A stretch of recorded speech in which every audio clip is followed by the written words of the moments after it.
Bonsoir, j'espère que vous allez tous bien. J'aimerais d'abord me présenter et comme vous l'aurez pu deviner, je suis l'équipe Adverse et je crois qu'une image vaut 1000 mots. Je vais donc vous éviter les présentations et j'irai directement à défendre ce en quoi je crois et que j'ai pu développer ces dernières semaines.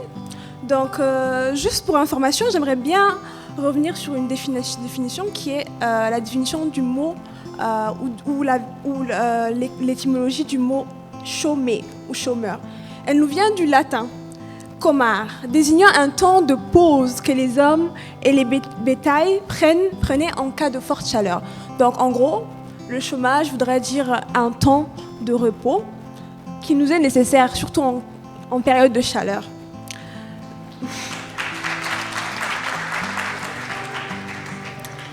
Donc, le chômage est un mal qui détruit tout autour de lui. Il n'y a rien à faire, aucun espoir. J'avoue que c'est l'idée la plus simple à se faire, compte tenu des challenges que peut représenter le chômage.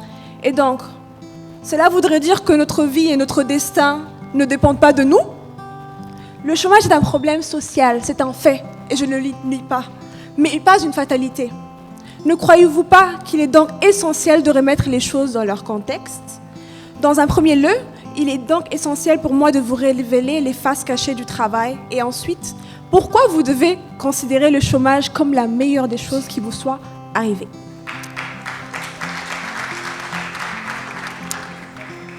Le jeune ne bénéficie d'aucune préparation quant au processus de rechercher un travail, qui peut être long et démotivant, je vous l'accorde. Toutefois, on ne nous prépare jamais assez à tous les mots, à tous les mots auxquels on peut être confronté une fois employé. Pourtant, le plus compliqué ne serait pas de trouver un travail, mais de rester sain d'esprit et en bonne santé une fois que vous avez eu ce poste.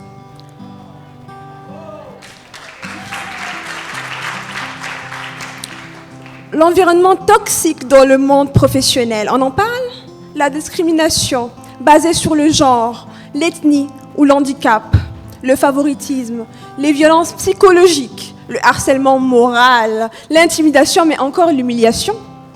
Un travail encombrant est la raison numéro 1 qui mène au surmenage. Une étude a démontré qu'il existe un lien direct entre la surcharge et le risque d'accidents vasculaires cérébraux. Les personnes qui, de façon régulière, passent plus de 10 heures par jour à travailler ont 29% de risques supplémentaires d'être victimes d'un AVC. Notamment le burn-out, dû à un épuisement professionnel de par une charge de travail conséquente. Il peut causer des problèmes, notamment d'addiction qui peuvent survenir à des substances nocives pour la santé. Et cela que la face cachée de l'iceberg. J'ai l'impression de vous lire ici les effets secondaires d'un médicament. Et la stagnation professionnelle, le manque d'ambition. Qui plus est que vous êtes susceptible de stagner en restant très longtemps au sein de la même entreprise, à la même fonction, voire même au même poste. Ce qui peut entraîner la stagnation de votre carrière. Vous vous réveillerez peut-être un jour à 30 ans et vous allez réaliser que vous avez passé toute votre vie dans la même société, au même poste, avec quasi le même salaire, à quelques centimes près. Le travail ne libère pas. D'ailleurs, selon Karl Marx, le travail n'est pas une libre activité physique et intellectuelle. Bien au contraire, le travail vous limite à exécuter des tâches qui vous sont confiées et c'est tout. Vous signez un contrat qui déterminera le temps, les tâches et les règles et le prix auquel vous vous vendez. Ce qui peut non seulement vous limiter durant vos heures de travail, mais aussi en dehors, à cause des clauses de non-concurrence par exemple. Si le travail est synonyme d'épanouissement, vous êtes-vous déjà demandé pourquoi il existe autant d'institutions, de regroupements dans le monde pour la protection des employés ? Et pourquoi il existe une journée mondiale du travail ? Car on le sait, à chaque fois qu'il y a une journée consacrée à un sujet, c'est qu'il y a un problème.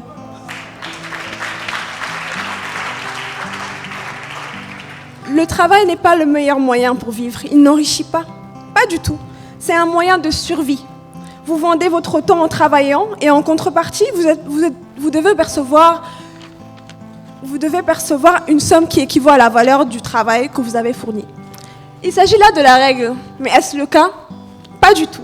Le travail n'enrichit que ceux pour lesquels vous travaillez. Un salaire est un moyen de survivre aux besoins, mais aussi un moyen de vous garder constamment dans ce besoin. Quand bien même vous avez des primes, vous devez travailler des heures supplémentaires, ce qui rime avec surmenage, et qui dit surmenage dit burn-out. C'est comme une mort lente, mais certaine.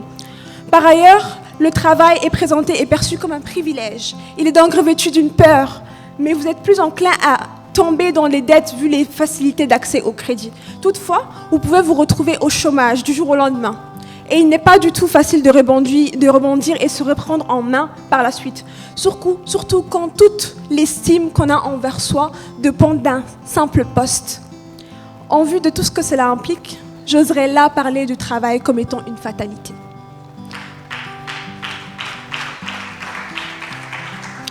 Tout d'abord, la période de chômage est le moment idéal pour concrétiser vos projets et oser l'aventure d'entrepreneurial. Et on peut se lancer à partir de rien. En donnant des cours à domicile, enseigner une langue locale aux expatriés ou même aux locaux, être guide touristique de votre région, et j'en passe. Depuis toujours, ici et ailleurs, des familles ont vécu et élevé leurs enfants grâce à leurs petits, moyens ou grandes entreprises. Nous avons par exemple chez nous les vendeurs de glace, les beignets, les chauchari, les convertisseuses de monnaie et d'autres encore. De surcroît, cette période permet de réfléchir à ses objectifs de carrière et explorer des nouvelles opportunités, mais aussi développer ses compétences personnelles. C'est le moment propice pour se former dans différents domaines et être autodidacte. Et croyez-moi que ce ne sont pas les outils qui manquent. Avec YouTube, par exemple, vous pouvez apprendre toutes les disciplines possibles. Selon Sander Flom, auteur, professeur, associé et cadre en résidence à l'université Fordham, le chômage peut devenir la meilleure chose qui vous soit arrivée. Il vous donne le temps d'évacuer vos objectifs à long terme et de créer un plan d'action qui, pour certaines, change leur vie. D'une part, vous pouvez faire des stages, être membre d'associations, faire du bénévolat, apprenez, aidez, soutenez et surtout rencontrez. Développez vos relations. Comme le disent les anglophones, your network is your net worth. Votre réseau est votre valeur nette. D'autre part, vous pouvez profiter de ce temps libre pour stimuler votre créativité, découvrir et développer des loisirs ou passe-temps, que ce soit de la danse, de la couture, du chant ou de la peinture. Vous pouvez même monétiser vos loisirs. Et je vous parle là d'une expérience personnelle.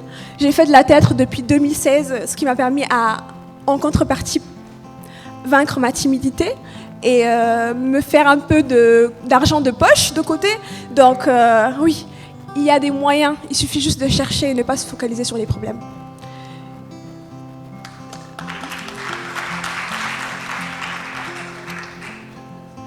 Et si vous êtes au chômage suite à un licenciement, rebondissez, un travail ne détermine pas vos compétences.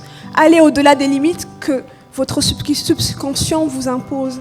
Thomas Edison se fait virer de 2 emplois et il a été accablé d'être beaucoup trop stupide pour apprendre quoi que ce soit. Après 1000 tentatives infructueuses, il est tout de même parvenu à faire enfin fonctionner son invention, l'ampoule électrique. Dites-vous que si cette salle est claire, c'est bien grâce à un chômeur. Ça peut d'ailleurs être le moment idéal pour reconsidérer une conversion professionnelle. En tant que jeunes, nous devons rester soudés, s'entraider.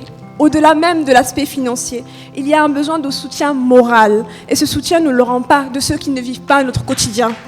De sorte, affirmer que le chômage est une fatalité serait un moyen de dire aux jeunes au chômage, mais aussi aux étudiants qu'il n'y a aucun espoir de survivre et de réussir. En somme, le cours de votre vie est ce que vous en faites ne dépend que de vous. La route sera semée d'embûches, c'est sûr. Votre détermination déterminera jusqu'où vous irez dans la vie. Chacun va à son rythme. Trouvez juste la vôtre. Ne laissez pas les échecs de la vie déterminer vos valeurs. Comme on dit, tous les chemins mènent à Rome. L'objectif est de vivre dignement. Soyez le meilleur dans votre domaine, peu importe ce que vous faites. Faites-le bien. Développez votre estime, votre confiance en vous, vos compétences, pourvu qu'une fois que vous aurez une opportunité, vous vendrez à un prix qui vous va. et qui vous déterminera le mieux. Merci beaucoup.